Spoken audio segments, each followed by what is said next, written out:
नमस्कार, Manoj Tiwari talk show में आपका स्वागत है। आज मेरे साथ समाजवादी पार्टी के राज्यसभा सांसद बिशंबर प्रसाद निषाद जी हैं। बिशंबर प्रसाद निषाद आज प्रयागराज में आए हुए हैं और सर्किट हाउस में हमारी उनसे मुलाकात हो गई। आज हम राजनीति पर उनसे ढेर सारी चर्चा करेंगे। बिशंबर जी, आपका हमारे टॉक शो में बहुत बहुत स्वागत है। बहुत धन्यवाद तिवारी जी। सबसे पहला मेरा सवाल ये है कि अभी केंद्र सरकार ने एक बजट प्रस्तुत किया है और प्रदेश सरकार का भी बजट आया है। एक सांसद होने के नाते आप बजट को कितना संतुलित मानते हैं? जो केंद्र सरकार ने बजट जारी किया है तो केवल आंकड़ेबाजी का झूठ का पुलिंदा है। इन्होंने जो गत वर्षों पाँच वर्षों में चाहे स्मार्ट सिटी बनाने स्मार्ट सिटी बनाने के लिए कहा हो, चाहे बुलेट ट्रेन चलाने की बात किया हो, या और तमाम अन्य योजनाएं इन्होंने घोषित किया। जैसे हम लोग सांसद हैं, सांसद आदर्श गांव योजना प्रधानमंत्री जी ने एक नई योजना चलाई और इस कोरोना काल में हमारी सांसद निधि स्थगित हो गई, उसमें चली गई। तो अब 1 रुपया भी माननीय प्रधानमंत्री जी उन गांव के लिए नहीं देते और सांसद निधि नहीं देते, तो वहाँ तो लोग गाली देंगे सांसदों को। भाई केंद्र सरकार देगी नहीं, और जो सांसदों के सांसद निधि वो नहीं मिली, जो गोद लिए गाँव हैं, जो सांसद आदर्श गाँव में, तो वहाँ भी जो है तो क्योंकि गांव के लोगों को ज़्यादा जानकारी नहीं है कि सांसद गोद ले रहा है, उन्हें क्या पता कि ये प्रधानमंत्री जी की नहीं। तो सांसद जो गांव को गोद लेते थे उसके लिए कोई निधि अलग से नहीं निर्धारित थी, वो तो आपको अपने सांसद निधि से ही देना था। 1 साल सांसद निधि स्थगित हुई है, 4 साल तो थी ना। भाई जहाँ जहाँ हम लोगों ने गांव चयनित किए वहाँ तो हम लोगों ने पैसा अपनी निधि से ही दिया, लेकिन जब प्रधानमंत्री जी का नाम है तो केंद्र सरकार की योजनाएं उसमें होना चाहिए थी ना। वहाँ तमाम पेयजल की व्यवस्था है, वहाँ पे सड़कों की व्यवस्था है, वहाँ पे अन्य जो सेंटर की योजनाएं चल रही सारी व्यवस्थाएं वहाँ होनी चाहिए था। उनके साथ सौतेला व्यवहार नहीं होना चाहिए था। वो तो सभी के पूरे जिले में या पूरे ब्लॉक में जो मिलेगा तो उसी आवंटन मिलता, उसको स्पेशल कैटेगरी मिलना चाहिए था।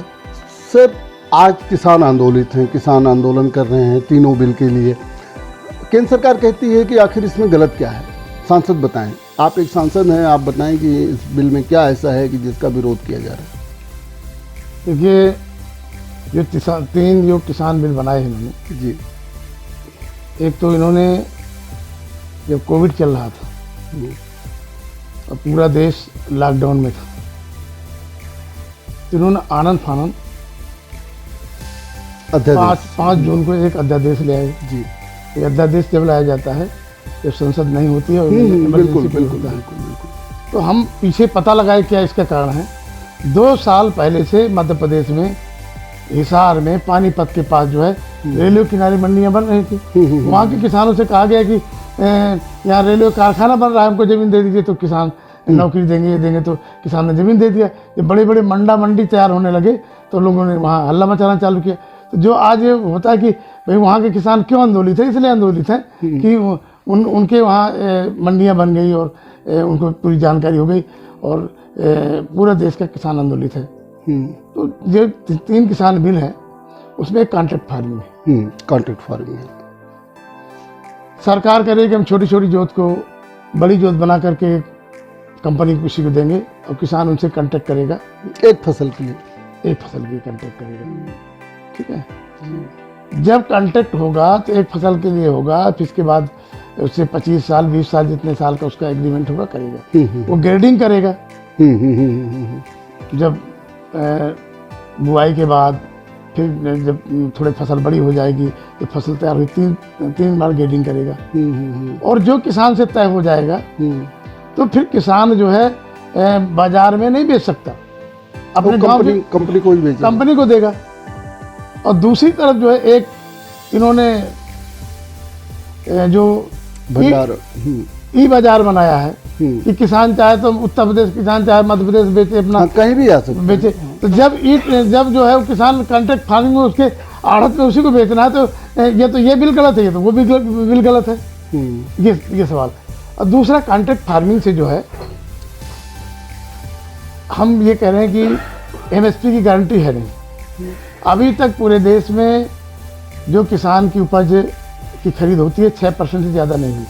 सरकार जब 6% ज़्यादा नहीं ले पा रही तो प्राइवेट कंपनियों को कौन सी ऐसी गारंटी है सरकार के पास कि वो जो है 100% जो है तो एमएसपी पे ले लेंगे। तो इसलिए किसान चाहता है कि एमएसपी के लिए कानून बने, जिस तरह से व्यापारियों को। समाजवादी पार्टी का इसमें रोल है? ये तो कहीं आंदोलित दिख नहीं रही है।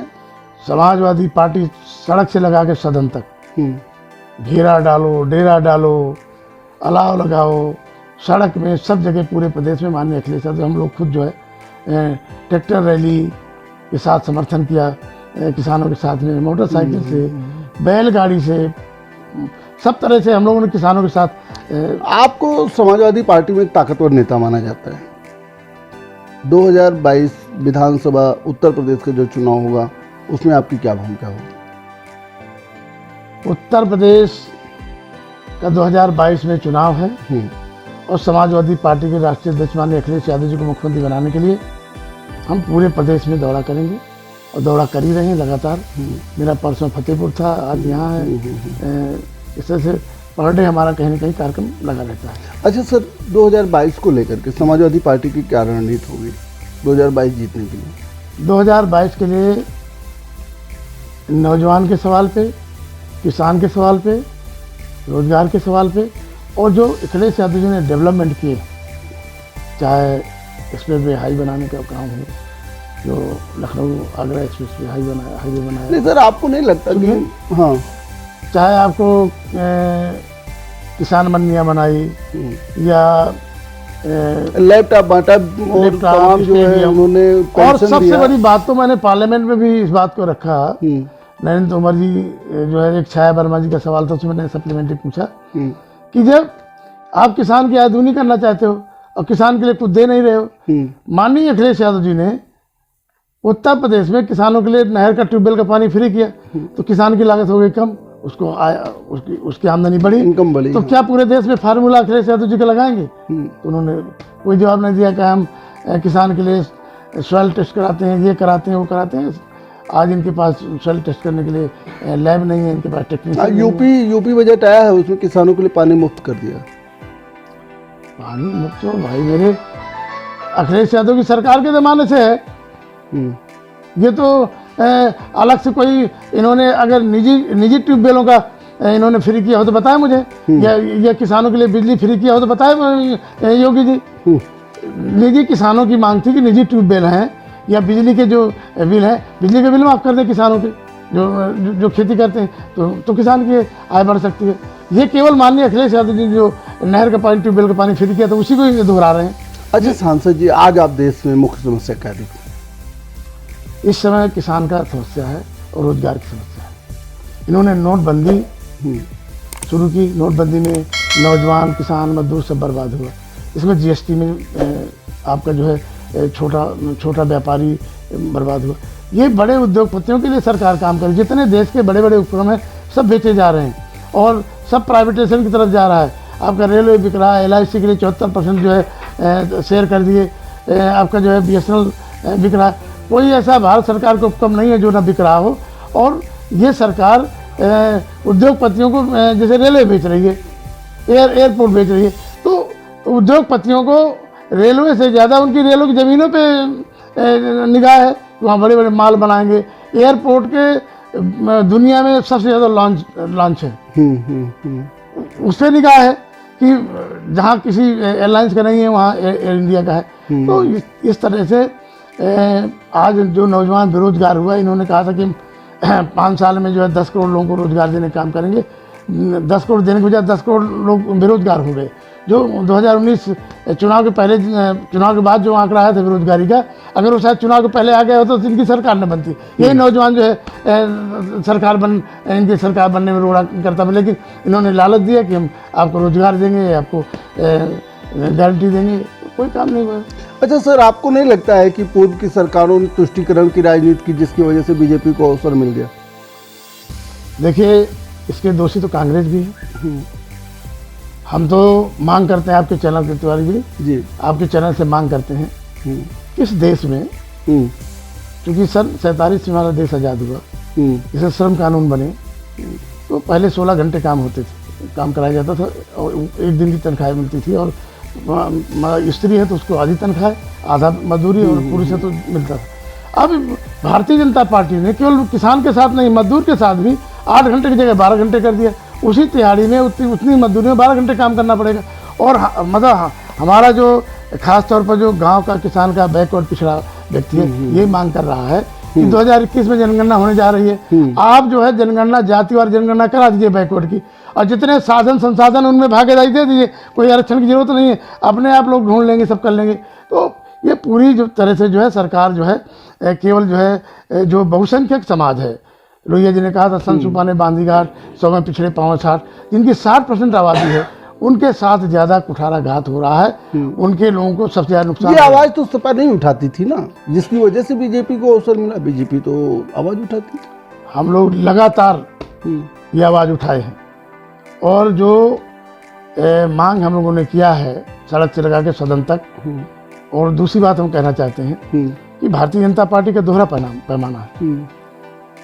जो आर्थिक आधार पर कमजोर व्यक्ति है उनके लिए आरक्षण किया 10%, उनके लिए गरीबी रेखा 8 लाख है, और जो SC BC का आदमी है उसके लिए गरीबी रेखा 1 लाख है। 1 लाख से अगर ऊपर प्रमाण पत्र बनेगा उसका आएगा तो उसको आवास नहीं मिलेगा, उसको पेंशन नहीं मिलेगी, उसको आप कहना चाहते हैं तुष्टीकरण की राजनीति। तो सुनिए, तो उसमें एक और खामी है। SC और BC के आरक्षण में प्राइवेट सेक्टर में, प्राइवेट एजुकेशन में आरक्षण नहीं है, प्राइवेट नौकरी में आरक्षण नहीं है। और जो कमजोर वर्ग के, गरीब वर्ग के लिए आरक्षण किया गया उसमें प्राइवेट एजुकेशन में है, मेडिकल का, इंजीनियरिंग का में 10% आरक्षण है, उनको प्राइवेट नौकरियों में है। तो हमें तो लगता है पहले से इनकी योजना थी कि प्राइवेट सब कर दो, हमारे लोग तो 10% है ही हैं, तो इनको प्राइवेट सेक्टर में नौकरी मिल जाएगी और ये आरक्षण खत्म हो जाएगा। आपका मतलब है केंद्र सरकार आरक्षण खत्म करने के लिए तमाम उपक्रम कर रही है। तमाम कर रही है, यहाँ तक कि हमारा संविधान खतरे में है। धीरे धीरे संविधान से बदलाव, बाबा साहब अम्बेडकर ने जो सपना बनाया था और जो संविधान बनाया था उसको खत्म करने की योजना है। अच्छा सांसद जी, एक चीज़ और बताइए, पहले समाजवादी पार्टी बहुत आंदोलन करती थी, अब तो सोशल मीडिया पर ही जो है रह जा रही है। इससे नहीं लगता कि समाजवादी आंदोलन कमज़ोर हो रहा है? मैं नहीं समझता कि जो आप ये कह रहे हैं, समाजवादी पार्टी सड़कों पे है, और मैं समझता हूँ कि 1 महीने में 4-4, 6-6 प्रोग्राम होते हैं। कार्यकर्ता सड़कों पे जाता है, गांव पे जाता है, बूथ पे जाता है, और गांव स्तर तक जो है ये किसानों की समस्याओं से लगा के, नौजवानों की समस्याओं से लगा करके, और जो उनकी और समस्याएं हैं उनको जानने के लिए गांव-गांव तक पहुँचने का काम किया है। एक चीज़ और बताइए नेताजी, राजनीति पे बात करें तो 2019 में एक बहुत बड़ा गठबंधन हुआ था और वो फेल हो गया। सहयोगी पार्टी ने कहा कि जो है सपा ने जो है साथ नहीं दिया। इससे आप कितना सहमत हैं, और क्या 2022 में किसी गठबंधन की संभावना बदली है? देखिए, माननीय राष्ट्रीय अध्यक्ष जी हमारे इसके लिए अधिकृत हैं, और जैसे उन्होंने कहा कि हम किसी के साथ, बड़ी पार्टियों के साथ किसी गठबंधन नहीं करेंगे। और जहाँ तक आपका सवाल 2019 का है, तो 19 में कहीं ना कहीं चूक हुई। अच्छी सीटें जो है प्रत्याशी चयन में गलती हो गई। प्रत्याशी चयन में गलती हुई। जो शहरी सीट है तो समाजवादी पार्टी को मिल गई, देहाती सीट उनको मिल गई, उनका ग्राफ बढ़ गया और दुष्प्रचार किया गया। ये दुष्प्रचार किया गया कि समाजवादी पार्टी की सरकार बनती है तो सारा यादव भर्ती हो जाता है, और अति पिछड़े लोगों को गुमराह कर दिया। मैं ये कहना चाहता हूँ, हम लोग पार्लियामेंटियन हैं, पार्लियामेंट में सवाल रखते हैं, आंकड़े निकालते हैं। 1993 से आज तक 10% से ज़्यादा आरक्षण पूरा नहीं हुआ। 27% होना चाहिए था।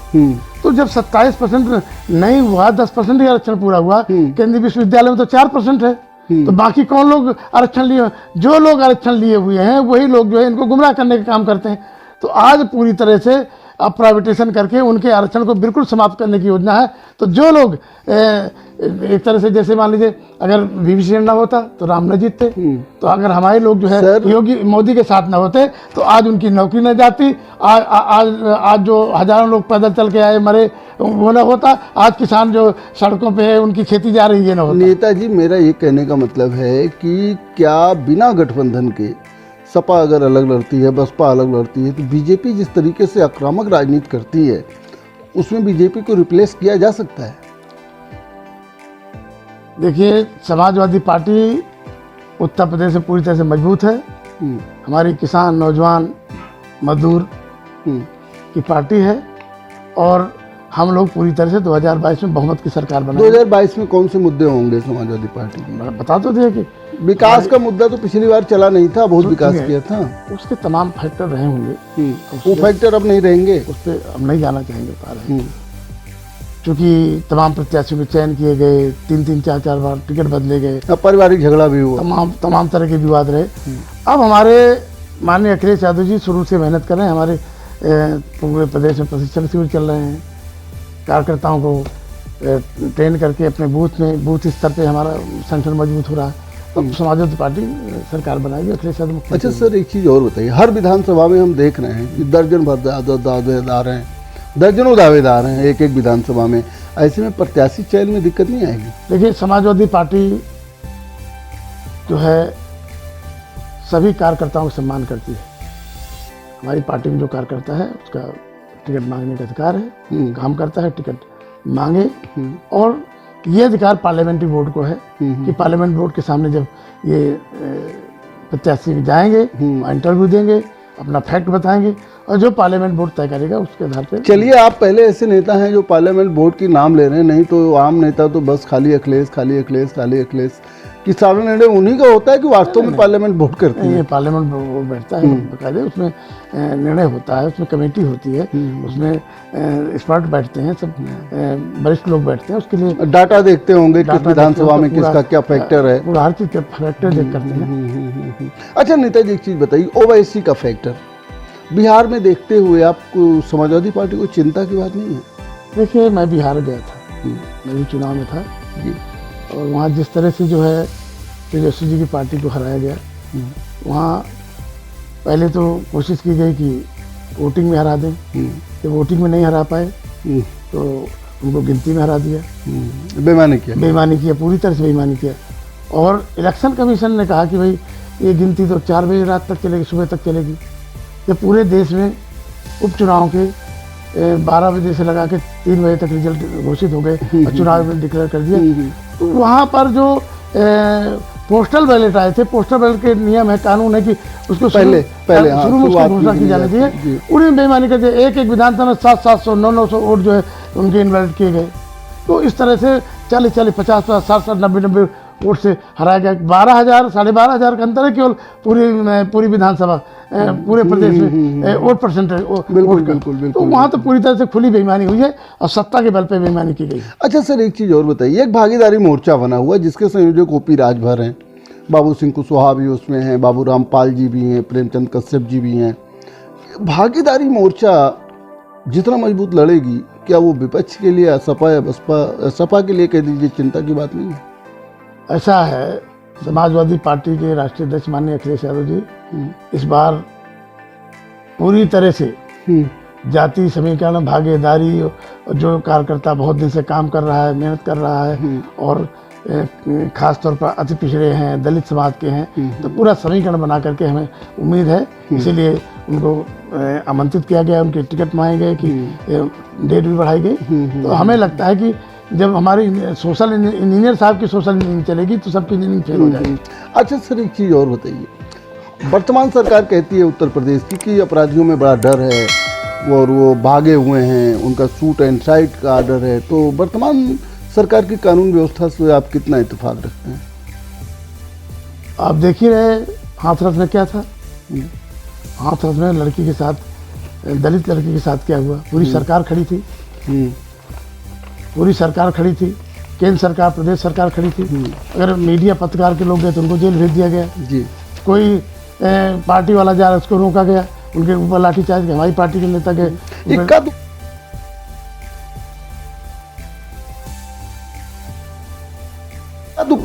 दुक्का बता रहे हैं, उन्नाव में भी 3 बेटियों के साथ हुआ, बांदा में नाबालिग लड़की के साथ में रेप हुआ। तो हमारे प्रदेश में जो है, चूँकि जब थाना नहीं सुनेगा, पुलिस नहीं सुनेगी, तो लोग कहाँ जाएंगे। 100 नंबर माननीय अखिलेश यादव जी ने दिया था, उसकी मॉनिटरिंग लखनऊ से होती थी। अब योगी जी ने उसे उठा के उसको जिले से कर दिया। जब इनके ही अधिकारी कहते हैं, एक खबर छपी थी कि एसपी पोस्टिंग करना तो कितने लाख में होगा, डीआईजी पोस्ट करना कितने लाख में ये होगा। पहले नहीं था क्या? डीएम, उनके एक अधिकारी का बयान आया, उनके एक सोशल मीडिया में चला कि इतने लाख में पोस्टिंग होती है। तो जब ऐसी पोस्टिंग होकर हाँ, के जिसकी खुल गई तो अधिकारी खुल गई। बैठेंगे तो फिर अत्याचार तो बढ़ेंगे ही और अपराध बढ़ेंगे। और जहाँ तक आप कह रहे हो कानून व्यवस्था की बात कर रहे हो, तो मैं नहीं समझता हूँ कि किसी जिले में जो है किसी गरीब जनता की सुनाई हो रही है। जितने ये आपके जो है तहसील दिवस चल रहे हैं, वहाँ सब खाना पूर्ति हो रही है, वहाँ किसी काम नहीं हो रहा। पोर्टल में डालिए दरोगा की शिकायत मुख्यमंत्री से, उसी दरोगा के पास आ रही है और दरोगा बुला रहा, अच्छा तुमने मेरी शिकायत की, तो अपनी जांच दरोगा कैसे करेगा? अपनी जांच कैसे करेगी? ये हाल है सरकार। अच्छा सर अभी 12 में प्रशासन कुछ लोगों ने जो है नाय तोड़ दी थी निषाद समाज के लोगों की। अभी जो है प्रियंका गांधी वहाँ गई, क्या अच्छा ना होता कि आपके अध्यक्ष अखिलेश यादव जी भी वहाँ गए होते कल, जबकि वो इलाहाबाद गए थे? सबसे पहले समाजवादी पार्टी ने इस मामले को उठाया। माननीय अखिलेश यादव जी ने ट्वीट किया और मैंने खुद पार्लियामेंट में जो है इस मामले को उठाने का काम किया और मांग किया कि जो हमारे नायकों के नाम तोड़ी गई हैं उसका मुआवजा मिले, उनके फर्जी मुकदमे लगाए गए हैं, उनकी वापसी हो।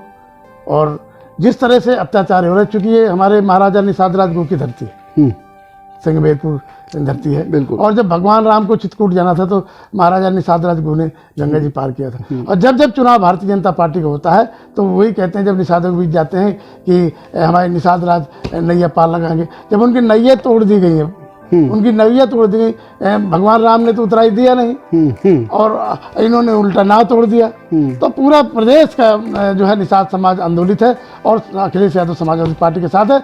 माननीय अखिलेश यादव ने एक टीम बनाया और टीम बना करके हमारे राज्यपाल कश्यप के नेतृत्व में वहाँ टीम गई थी और वहाँ पे आर्थिक सहायता भी, चेक भी दिए गए, नगद भी दिया गया और पूरी तरह से समाजवादी पार्टी उनके साथ खड़ी है और रहेगी। और जहाँ तक दूसरे लोग अब समाजवादी पार्टी उठाई है तो दूसरे लोग पहुँच रहे हैं, अच्छी बात है, और लोग पहुँचे। हम तो कहते हैं सरकार के लोग जो है, हम लोगों ने मांग किया उनकी मुआवजा दें और मुकदमे वापस लें, जो पुलिस वालों ने तोड़ा उनके ऊपर मुकदमा लगा के उनको जेल भेजें।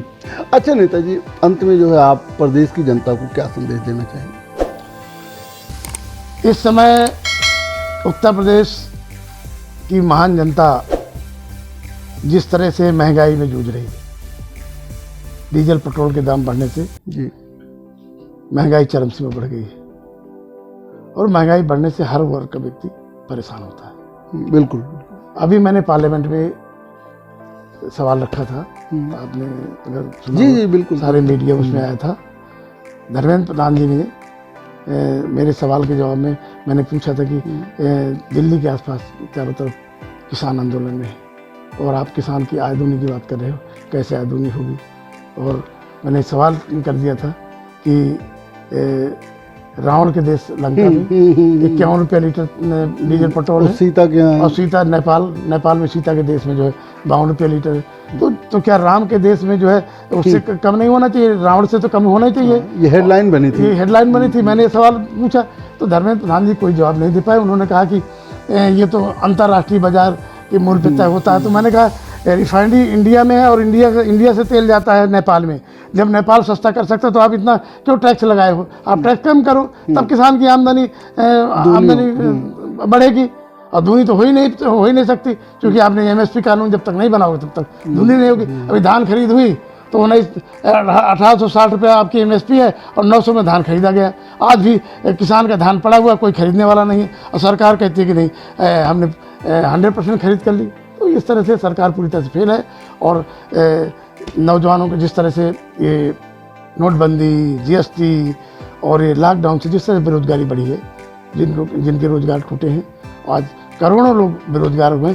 आज नौजवान और जो बेरोजगार है आक्रोशित है और इंतजार कर रहा है कब 2022 है, अखिलेश की सरकार बनाए। जब 24 आएगा तो हम लोग जो इस भारतीय जनता पार्टी का सुपड़ा साफ करेंगे।